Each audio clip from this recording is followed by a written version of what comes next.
They say you never forget the moment you lose something you can't replace. For me, it wasn't the 3-month salary I spent on that fishing rod. It wasn't even the rod itself. It was my daughter's name, painted in delicate letters along its length, disappearing into dark water, pulled down by something that shouldn't exist. That was 6 days ago. This morning, I found it on my doorstep. But what came back wasn't what I lost, and what I discovered beneath Blackwater Lake changed everything I thought I knew about grief, about loss, and about what's really waiting in the deep places of this world. Before we dive into this story, if you're enjoying these tales of terror and mystery, show some love by hitting that like button. It really helps the channel grow. And if you're new here, consider subscribing so you never miss a story. Trust me, you'll want to stick around for what's coming next. Drop a comment below and let me know. Have you ever experienced something unexplainable in the water? I read every single one. All right, let's get into it. I've been a fisherman for 37 years. I know the difference between a snag, a bite, and a strike. What happened on that Tuesday morning was none of those things.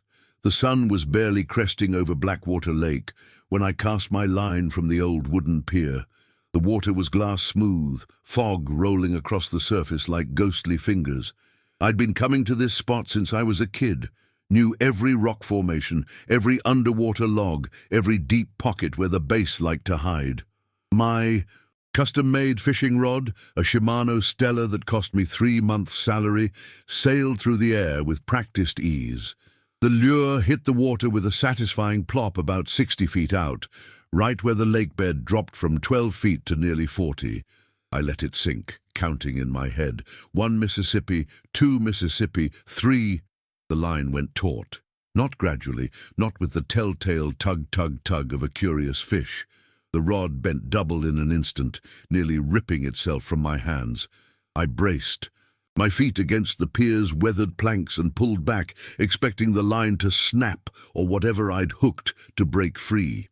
Instead, my rod began sliding through my hands. I gripped tighter, my knuckles white, calluses burning against the cork handle, but the force pulling from below wasn't struggling. It was descending, steady, powerful, unstoppable, like an elevator going down. "What the hell?" I grunted, leaning back with all my weight. The pier creaked. My boots scraped across the wood. For a terrifying moment, I realized whatever had my line was strong enough to pull me in. I should have let go. Any sensible fisherman would have. But that rod was my pride and joy, custom painted with my daughter's name, Emma, after she passed 2 years ago. It was all I had left of our Sunday morning fishing trips. So I held on. The rod tip touched the water, then the reel. Then my hands were submerged up to my wrists in the frigid lake water, and still the pulling continued. I could feel my body being drawn forward, my center of gravity shifting toward the edge of the pier. That's when I heard it, a sound from beneath the water. Not quite a growl, not quite a song. It vibrated through the air, through the water, through the wooden planks beneath my feet. It resonated in my chest cavity, making my teeth ache and my vision blur at the edges. My fingers opened involuntarily. The rod vanished beneath the surface with barely a ripple, my 3-month salary Shimano disappearing into the dark. Water, as if it had never existed. The sound cut off abruptly, leaving only the gentle lap of waves against the pier and my own ragged breathing. I stood there for 20 minutes, staring at the spot where my rod had disappeared, waiting for it to float back up, waiting for something, anything, to break the surface and explain what had just happened. Nothing came. When I finally trudged back to my truck, my hands were still shaking. I told myself it was a giant catfish, maybe a snapping turtle. Blackwater Lake was deep, and deep water held big things, but I knew the truth even then. I'd felt it in that sound, in that unstoppable pull.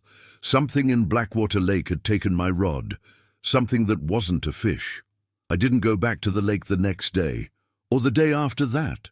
Instead, I found myself at the Millbrook Public Library, hunched over a computer in the reference section, searching for anything about Blackwater Lake that might explain what I'd experienced. The librarian, Mrs.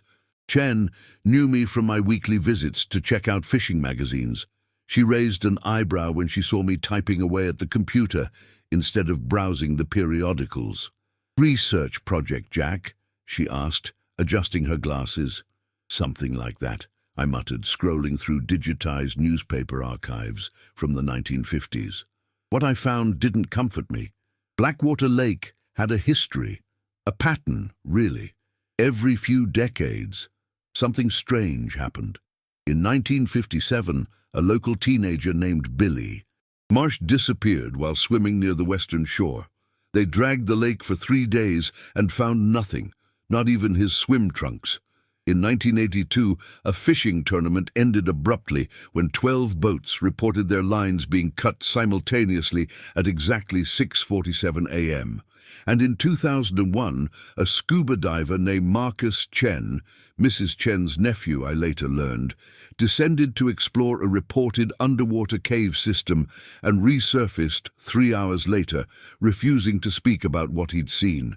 He moved to California within a week and never came back. I printed out the articles with trembling hands. "Find what you were looking for?" Mrs. Chen asked as I gathered my papers. "I'm not sure," I admitted. Then, on impulse, "Mrs. Chen, your nephew Marcus, the diver, do you know what he saw down there?" Her friendly expression cooled. "He doesn't talk about it to anyone. And I'd advise you to leave it alone too, Jack. Some things are better left at the bottom of deep lakes." That night, I couldn't sleep. I kept thinking about my rod, somewhere in the depths of Blackwater Lake. I thought about Emma's name painted on it, swallowed by darkness. At 2 a.m. my phone rang. "Hello?" I answered groggily. Silence, but not empty silence. I could hear something, that same resonant sound from the lake, distant and distorted through the phone line, like someone was calling me from underwater. "Who is this?" I demanded. The sound grew louder, making my phone speaker crackle. Then, beneath it, I heard something else. A voice, too deep to be human, too deliberate to be random noise. "Keeper," it said. Or maybe sleeper, or deeper. The line went dead. I didn't sleep the rest of that night. When dawn finally broke, I made a decision. I was going back to the lake. Saturday morning arrived with heavy grey clouds and the smell of coming rain. I loaded my truck with emergency supplies.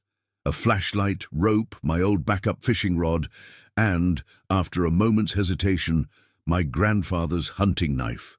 The pier looked different in the overcast light, somehow smaller, more fragile. The water was choppy, dark waves lapping against the posts with an almost hungry sound. I wasn't alone. A young woman sat at the far end of the pier, her legs dangling over the edge. She had dark hair pulled into a messy bun and wore a worn leather jacket despite the humidity. As I approached, she turned, and I saw she was younger than I'd thought, maybe late 20s. "You're Jack Morrison, right?" she called out. "The guy who lost his fishing rod." I froze. "How did you—" "I'm Riley Santos, freelance journalist, and, more importantly, Marcus Chen's daughter." She stood extending a hand. "My grandmother called me, said you were asking questions about the lake, about my dad." I shook her hand warily. "Your dad won't talk about what happened." "No, but I will." Riley pulled out a weathered notebook from her jacket. "I've been investigating Blackwater Lake for 3 years, ever since I found my dad's diving. Logs in the attic. He didn't want me to see them, but—" She opened the notebook, revealing pages of handwritten notes, sketches, and what looked like sonar readings. "There's something down there, Mr. Morrison, something old. My dad's logs mention a structure at the deepest point of the lake, nearly 70 feet down. He called it the Temple." "Temple?" I echoed. "In a lake? That doesn't make sense. Blackwater Lake is natural." "Is it?" Riley's eyes gleamed with the fervor of someone chasing a truth others couldn't see. "This land was inhabited for thousands of years before European settlers came. The indigenous tribes called this place Kitanawa, the water that watches. They never fished here, never swam here. They left offerings at the shore, but never went in. She flipped through her notebook, showing me sketches of strange symbols. 6 months ago, I hired a drone with underwater capability. I sent it down to where my dad's coordinates indicated. It made it to 60 feet. Before what? Before something grabbed it. I watched the footage 100 times. 1 second it's descending normally. The next, there's a flash of, I don't know how to describe it, a flash of something that looks almost like an arm but not human. Too long, too many joints. The drone went dark immediately. Thunder rumbled in the distance. The wind picked up, sending ripples across the lake's surface. "Why are you telling me this?" I asked. Riley looked at me intently. "Because things that get taken by the lake don't usually come back. But your rod will, I think it's trying to communicate, to reach out. And when it returns your rod, Mr. Morrison, there's going to be something with it. A message, a sign, maybe a warning." "That's insane," I said, but my voice lacked conviction. "You got a phone call at 2 a.m., didn't you? Heard a voice speaking from underwater." I stared at her. "How could you possibly?" "Because I got one too. 3 years ago, right after I started investigating. So did my dad before he went down there. And so did Billy Marsh's sister the night before her brother disappeared." Riley closed her notebook. "The question isn't whether something's down there. The question is, what does it want?" As if in answer, the water beside the pier suddenly bulged upward. Not a wave, a rise like something massive was surfacing directly beneath us. I grabbed Riley's arm and pulled her back from the edge. We held our breath, waiting. The bulge subsided. The water went still. "We should leave," I whispered. Riley nodded, but as we turned to go, I saw something that made my blood run cold. There, scratched into the wooden railing of the pier, fresh, the wood splinters still white and new, were symbols. The same ones from Riley's notebook, and beneath them, carved with precision that no animal could achieve, were 3 words: 7 days, return, witness. It had been 6 days since my rod was taken. I didn't go home. Neither did Riley. We ended up at a diner 10 miles from the lake, occupying a corner booth with cold coffee and nervous energy. "Tomorrow," Riley said, spreading her research across the table. "Whatever's going to happen, it's tomorrow." I studied the papers, photocopies of historical documents, anthropological surveys, and Riley's own meticulous notes. One document caught my eye. A handwritten letter dated 1923 from a local historian named Adelaide Thornton. "The elders speak of a trade made long ago," I read aloud. "When the lake was formed by a great upheaval of earth, something ancient was sealed beneath its waters. The first peoples made an accord, leave it undisturbed, and it would trouble no one. But take from the lake, and you must return something of equal value. A fish for a fish, a life for a life." "Jesus," I breathed. "There's more," Riley said, pulling out another document. In 1957, right before Billy Marsh disappeared, he'd caught a massive pike, almost 40 pounds. He mounted it, kept it on his wall. 3 days later, he went swimming and never came back. And your dad, he brought up a stone carving from the lake bed, took it to a university for analysis. That's when the calls started. That's when he went back down and..." She trailed off. "He left the carving down there. Whatever he saw made him realize some ancient trade laws are still enforced. So it took my rod because..." I couldn't finish the thought.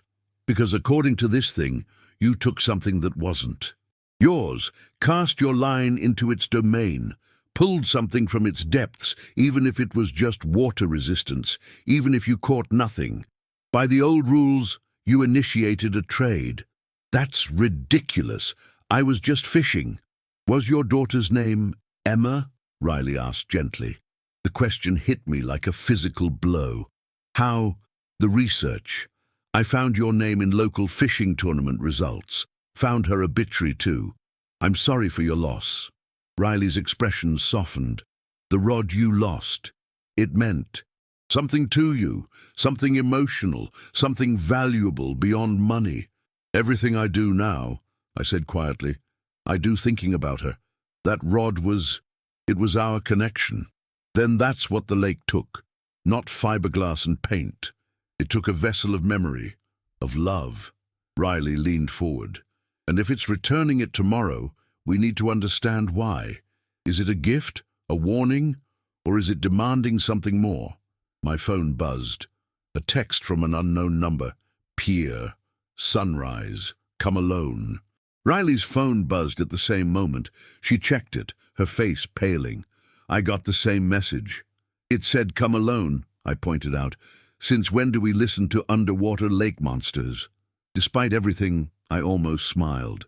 We spent the night in the diner, Riley dozing fitfully while I stared out the window at the dark horizon where Blackwater Lake waited. I thought about Emma, about our last fishing trip before the cancer took her. She'd been too weak to reel in her catch, so I'd helped. My hands over her small, trembling ones. Promise me something, Dad, she'd said, her voice barely a whisper. Promise you'll keep fishing. Keep going to our spot. Don't let the sadness drown you. I'd made that promise, and I'd kept it, until something from the depths had taken my rod and pulled me into a mystery that defied everything I knew about the natural world. At 5 a.m. we left the diner. The drive back to Blackwater Lake felt like driving toward the edge of the world. Dawn was still. An hour away, but the sky was already lightening to a dull grey. When we reached the pier, we weren't alone. 6 other people stood in the parking area, all holding the same expression of dread and curiosity. I recognized one of them, Tom Bradley, who ran the bait shop in town. You too? He asked when he saw me. All of you got the message? Riley asked. They nodded. A middle-aged woman with tear-stained cheeks spoke up. I lost my wedding ring in the lake 3 years ago. Threw it in after my husband, after he... She couldn't finish. An elderly man in a Vietnam veteran cap said, I scattered my brother's ashes here, against regulations. Got the call last week. One by one they shared their stories. Each had taken something from the lake or given something to it without permission. Each had received the midnight call. Each had been summoned here. We were 7 in total. As if on cue, the sun broke over the horizon, painting the lake's surface in shades of amber and gold. The water began to ripple, not from wind, but from something rising beneath. Stay together, I said, and we moved as a group toward the pier.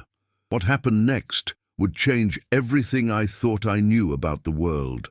The water began to glow, not from the sunrise. This was different. A bioluminescent blue-green light emanated from the depths, growing brighter with each passing second. The 7 of us stood frozen at the pier's edge, witnesses to something that shouldn't exist. Oh my God! Someone whispered. The light coalesced into shapes, long, sinuous forms moving beneath the surface, circling something at the center, and then rising from the glowing water like Excalibur from the lake. I saw it. My fishing rod. It stood vertically, held by nothing, water streaming from its length. The custom paint job was intact, Emma's name still visible. But something was different. Symbols had been etched along the rod's length, the same ones Riley had shown me. They glowed with that same eerie, blue-green light. Jack, Riley breathed beside me, look at the water. I tore my gaze from the rod. The glowing forms beneath the surface were becoming clearer, more defined. They weren't fish. They were figures, humanoid but wrong, with elongated limbs and heads that seemed too large, too angular. They moved with fluid grace, and as I watched, one of them rose closer to the surface. I saw its face. It wasn't monstrous.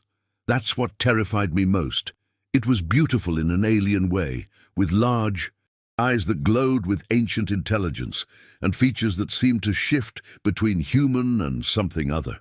When it met my gaze, I felt a connection snap into place, a bridge between my mind and something vast and old, beyond comprehension. We are the preserved. A voice spoke directly into my thoughts. We are what remains of those who came before your kind walked these lands. When the world changed, when the ice came and went, we chose the deep places. We chose to persist. Holy shit, Tom. Bradley stumbled backward. Is anyone else hearing? We all hear it, the veteran said, his voice shaking. The figure in the water gestured, and 6 more objects rose to the surface, floating beside my rod. The wedding ring, an urn of ashes, a pocket watch, a child's toy boat, a locket, a mason jar filled with what looked like lake water. Each object belonged to one of us. You have taken from the water that watches, the voice continued, or given what was not yours to give. The old laws persist. Energy must balance, but we do not demand death, human who grieves for Emma. We demand understanding. The figure gestured again, and images filled my mind. No, filled all our minds simultaneously. I could hear the others gasping as they saw what I saw. A history. Ancient peoples living in harmony with the preserved, making trades and offerings, respecting boundaries. Then the arrival of new settlers who didn't know the old ways, who took without asking, who polluted without consequence. The preserved withdrawing deeper, becoming legends, then myths, then forgotten entirely. But they never left. They watched. They waited. And when someone took something meaningful from their domain, they enforced the old laws in the only way they knew how. By taking back, by reaching out, by trying to remind the surface world that they still existed. Your daughter understood, the voice said, and I felt tears streaming down my face. The last time she came here, the last time she cast a line into our waters, she made no catch. She only sat with you and watched the sunrise. She took nothing. She gave only her joy, her love for her father, her acceptance of her fate. That is why we permitted her peace. That is why we return what is yours. My rod floated toward the pier. I reached out with trembling hands and grasped it. The moment my fingers touched the cork handle, I felt Emma, not a ghost, not a haunting, but a memory so vivid and warm that it felt like she was standing beside me. Dad, her voice whispered in my mind, don't let the sadness drown you. Keep fishing, but fish with respect. Fish with understanding. They were here first. The other 6 were claiming their items, each one crying, each one experiencing their own moment of connection with what they'd lost or what they'd tried to give away. The balance is restored, the voice said. But we ask something of you, witnesses. Tell the story, make them remember. The water watches and the preserved remain. We are not enemies. We are guardians of the deep places, keepers of what was before. Respect that, and we will trouble you no more. The glowing figures began to descend, the light fading. But before the connection broke entirely, the lead figure stopped and looked directly at Riley, daughter of the diver who understood. It said, your father carries guilt for taking what was not his. Tell him we forgive. Tell him the carving was returned to its place and his debt is settled. Tell him to find peace. Then they were gone, the water going still and dark once more, leaving 7 people standing on a pier, holding impossible artifacts and carrying an even more impossible truth. 1 week has passed since that morning on Blackwater Lake. Riley published her story in a regional magazine, and to her surprise, it was picked up nationally. Some called it fiction, others called it a hoax. But letters began arriving from around the world, from people who'd experienced similar encounters with other deep lakes, other ancient waters, other places where the old things still persist. I've been fishing every morning since, but I fish differently now. I ask permission before I cast my line, speaking quietly to the water. I keep only what I need and throw back the rest with thanks. And sometimes, when the morning light hits the water just right, I see those bioluminescent glimmers in the depths, a reminder that I'm not alone, that I'm being watched. But not with malice, with hope. Tom Bradley put up a sign at his bait shop. Fish with respect, the lake remembers. The veteran started a support group for people who'd lost loved ones, teaching them to find peace in the natural world. The woman with the wedding ring reconciled with her estranged daughter after decades apart. We're all changed, all witnesses to something that shouldn't exist but does. My fishing rod sits in a place of honor in my home, the glowing symbols having faded, but the memory of that morning burning bright.